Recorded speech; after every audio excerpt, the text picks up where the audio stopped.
The pain shot through my spine like lightning as I tried to get out of bed. My legs trembled, refusing to hold my weight. But I knew what would happen if I didn't make it downstairs in the next 5 minutes. "Sarah, it's 7 a.m. Stop pretending and get down here." My stepmother Lisa's voice pierced through the walls of our Victorian house. At 23, I'd become the family's designated attention seeker. Every wince, every tear, every doctor's appointment was met with eye rolls and accusations. Even my father, once my biggest supporter, had started believing Lisa's narrative about my manufactured symptoms. "I'm trying," I called back, my voice shaking as I gripped the bedpost. The room spun violently, but I forced myself to stand. 3 steps to the dresser. 5 to the door. Just keep moving. "Oh, look who finally decided to grace us with her presence," my stepsister Megan sneered as I carefully made my way down the stairs, clinging to the railing. At 19, she fully embraced her mother's attitude toward me. Dad sat at the breakfast table, hidden behind his newspaper. He didn't look up when I slowly lowered myself into a chair, biting back a whimper as my joints protested. "The dishes need washing," Lisa announced, pointedly staring at the full sink. "Since you can't contribute to the household financially anymore, the least you can do is keep up with chores." 6 months ago, I'd been forced to leave my job as a graphic designer when the mysterious symptoms became too severe to ignore. The migraines, joint pain, muscle weakness, and constant fatigue had transformed me from an independent young woman into someone who could barely make it through basic daily tasks. "I'll do them after breakfast," I promised, reaching for a piece of toast with trembling hands. "Like you did yesterday." Megan rolled her eyes. "Oh wait, you were too busy having one of your episodes then too." The toast turned to ash in my mouth as I remembered yesterday's incident. I collapsed in the kitchen, my legs giving out without warning. Instead of helping me up, they'd stood around discussing how I was obviously faking for sympathy. "I have a doctor's appointment today," I said quietly, directing my words to Dad's newspaper. "Dr. Williams wants to run more tests." The newspaper lowered slightly. "Another appointment? Sarah, this is getting ridiculous. Do you know how much money we've wasted on your imaginary illness?" "It's not imaginary," I whispered, fighting back tears. "Something's really wrong. Dr. Williams thinks." "Dr. Williams thinks whatever you want him to think," Lisa interrupted. "You've always been good at manipulating people, haven't you?" I stared at my plate, remembering when I'd first moved in with Dad and Lisa after Mom's death 5 years ago. Things had been different then. Lisa had actually seemed to care, before she decided I was competing for Dad's attention. The room suddenly tilted, and my vision blurred at the edges. "Not now," I pleaded silently, but my body had other plans. The toast slipped from my fingers as violent tremors racked my frame. "Oh, here we go again," Megan sighed dramatically. "Should we call the Oscar committee?" Through the haze of pain, I heard chairs scraping back. No one came to help. They just watched as I slid from my chair onto the cold kitchen floor, my muscles spasming uncontrollably. "Sarah, enough."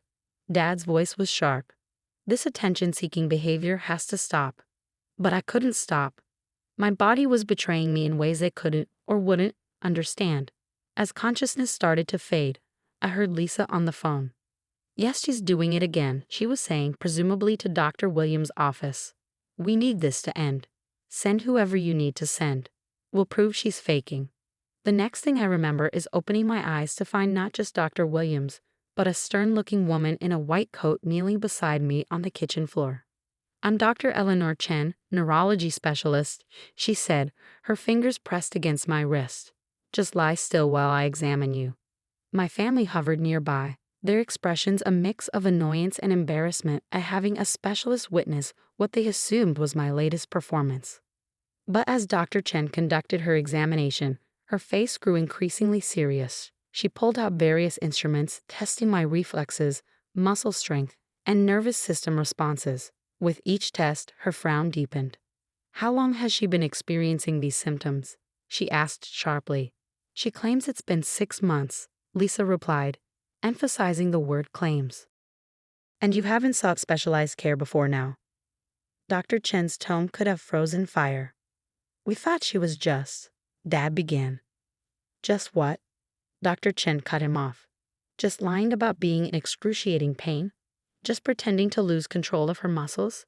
just imagining the clear neurological symptoms I'm seeing. For the first time, uncertainty flickered across their faces. Dr. Chen stood up, her professional demeanor barely containing her anger. "This young woman needs immediate hospitalization," she'd announced, "and we need to have a very serious discussion about medical neglect." The word neglect hit like a thunderbolt. My family stood frozen as Dr. Chen called for an ambulance, their certainty about my attention-seeking finally beginning to crack. Little did they know, this was just the beginning. Dr. Chen's arrival would shatter their comfortable illusions and force them to face the devastating consequences of their disbelief. The emergency room buzzed with activity as doctors and nurses rushed around me. Dr. Chen hadn't left my side during the ambulance ride, efficiently briefing the hospital staff about my condition. My family trailed behind, looking increasingly lost as medical terms flew over their heads. "Her test results are concerning," Dr. Chen announced, studying a fresh set of scans. "The inflammation patterns are exactly what I suspected. We need to start treatment immediately." "What exactly are we looking at?" Dad asked, his usual confidence crumbling under Dr. Chen's stern gaze. "Your daughter has a severe neurological condition that has been left untreated for months," she replied, her voice sharp. "The damage is extensive, and it could have been prevented with early intervention." Lisa, who had spent months calling me a drama queen, suddenly found her designer shoes fascinating. But she seemed fine most days. "Fine?"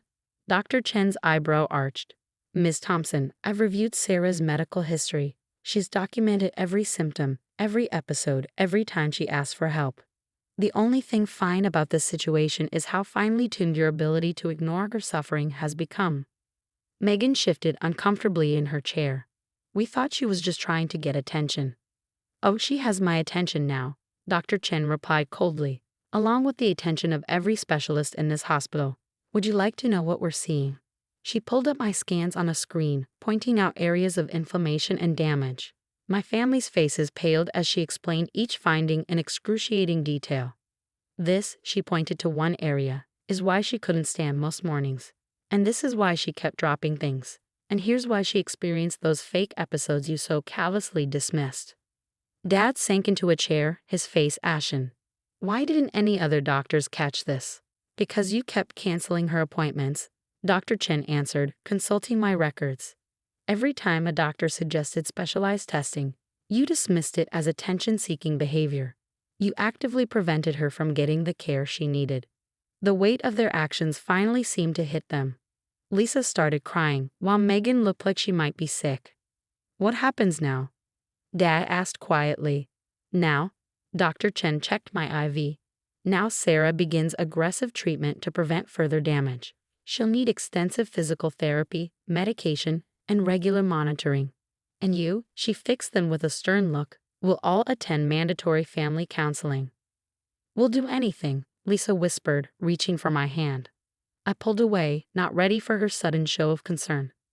Dr. Chen noticed. "Sarah's psychological recovery may take longer than her physical one. 6 months of being told you're lying about your own body takes a toll." A young nurse entered with more medication, checking my vitals with gentle efficiency. "The pain management team will be here soon," she told me kindly. "You won't have to suffer in silence anymore." Those words hit my family like physical blows. They'd forced me to suffer in silence, had made me question my own sanity, had turned my pain into a family joke. "There's something else we need to discuss," Dr. Chen said, her tone becoming even more serious. "Given the level of medical neglect involved, I'm obligated to file a report. Sarah is an adult, but the deliberate dismissal of her symptoms and prevention of medical care raises serious concerns." Dad's head snapped up. "A report?" "Yes, Mr. Thompson. Your daughter could have suffered permanent disability due to delayed treatment. There are legal implications to consider." The room fell silent except for the steady beep of monitors. My family had always wielded power over me through their disbelief, but now they sat powerless as medical professionals documented their neglect. "I didn't know," Dad whispered, more to himself than anyone else. "I really didn't know." "That's the problem," Dr. Chen replied. "You didn't want to know. You chose to believe she was lying rather than consider something might actually be wrong." Lisa dabbed at her eyes with an expensive tissue. "We can fix this, right? We can make it up to her." Dr. Chen looked at me, letting me answer. You can't fix the last 6 months, I said, my voice stronger than it had been in weeks. You can't undo the damage or erase how you treated me, but you can learn from it. We will, Megan promised, speaking up for the first time in hours. We'll do better. Dr. Chen nodded approvingly.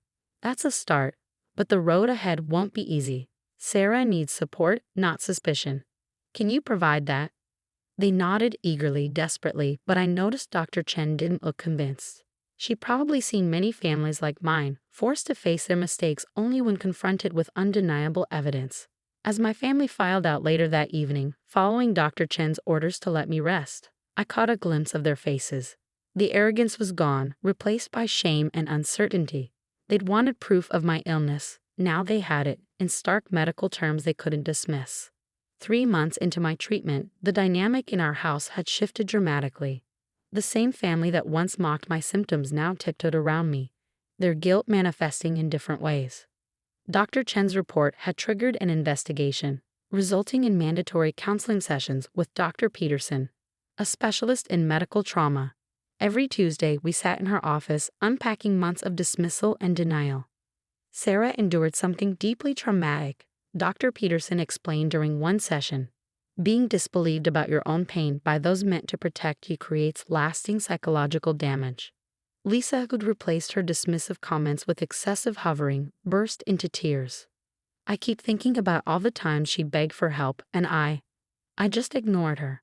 It's not enough to feel guilty, Dr. Peterson responded firmly. You need to understand why you chose disbelief over support. Megan, who'd stopped making snide remarks about attention-seeking, spoke up. I followed Mom's lead. I never even considered Sarah might actually be sick. And that's part of the problem, Dr. Peterson noted. You all created an echo chamber of dismissal, reinforcing each other's assumptions without questioning them. Dad, who'd grown quieter since Dr. Chen's intervention, cleared his throat. I failed as a father. After her mother died, I promised to protect her, but instead, you protected your new family's narrative about me. I finished for him. It was easier to believe I was lying than face the truth. The truth had become impossible to ignore. Under Dr. Chen's care, my condition slowly improved, but the damage from months of neglect left its mark. Physical therapy 3 times a week, regular neurological checkups, and a cocktail of medications became my new normal. One evening, I found Megan in my room, staring at my medication organizer. 8 pills a day, she whispered, and we called you dramatic for asking for help.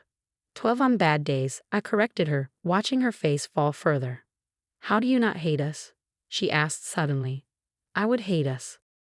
I considered her question carefully. Sometimes I do, I admitted. But hatred takes energy, and I need mine for healing. The investigation triggered by Dr. Chen's report led to changes beyond our family. Dad's insurance company launched an inquiry into denied claims. Lisa, who served on the board of a local healthcare foundation, was asked to step down. Their carefully constructed social image crumbled as the truth about their medical neglect spread. Good, Dr. Chen said during a checkup after I told her about these developments. Sometimes consequences are the best teachers. She'd become my fiercest advocate, ensuring my family couldn't interfere with my treatment plan. When Lisa suggested alternative therapies instead of all these harsh medications, Dr. Chen shut her down so firmly that Lisa never brought it up again. 6 months after my hospitalization, I made a decision that shocked everyone except Dr. Chen and Dr. Peterson. I'm moving out, I announced during dinner. I found an apartment near the medical center. The table fell silent. Lisa's fork clattered against her plate. But we're just learning how to help you, she protested. That's exactly why I need to go, I explained. I need to heal without the constant reminder of what happened here. She's right, Dr. Peterson supported during our next session. Sarah needs to rebuild her trust in herself, away from the environment that damaged it. Dad helped me pack, handling each box like it contained his broken promises. I'll cover your rent, he offered. It's the least I can do. No, I said gently. I need to do this on my own. My graphic design clients had started returning as my health improved, providing enough income for independence. More importantly, I needed to prove to myself that I could trust my own judgment again. The day I moved out, Megan helped carry my last box to the car. I read about your condition, she said quietly. About how early treatment could have prevented so much damage. I'm sorry we didn't listen. I looked at my stepsister, seeing real understanding in her eyes for the first time. Use that knowledge, I told her. Next time someone tells you they're in pain, believe them. Dr. Chen came to check my new apartment, ensuring it met my medical needs. You've come a long way, she observed, watching me move around the space with growing confidence. Thanks to you, I replied. You gave me back my voice. No, she corrected. You always had a voice. I just helped others hear it. As I settled into my new life, my family struggled to accept our changed relationship. They wanted immediate forgiveness, a quick return to normal. But as Dr. Peterson reminded them, trust, once broken, takes time to rebuild. Remember, she said during our final family session, Sarah's independence isn't a punishment. It's her taking control of her health and her life. Looking around my new apartment, at the medication organizer by my bed and the physical therapy schedule on my wall, I felt something I hadn't experienced in months: peace. The specialist's visit hadn't just validated my symptoms, it had freed me from the prison of disbelief. My story wasn't over, but at least now I could write it on my own terms.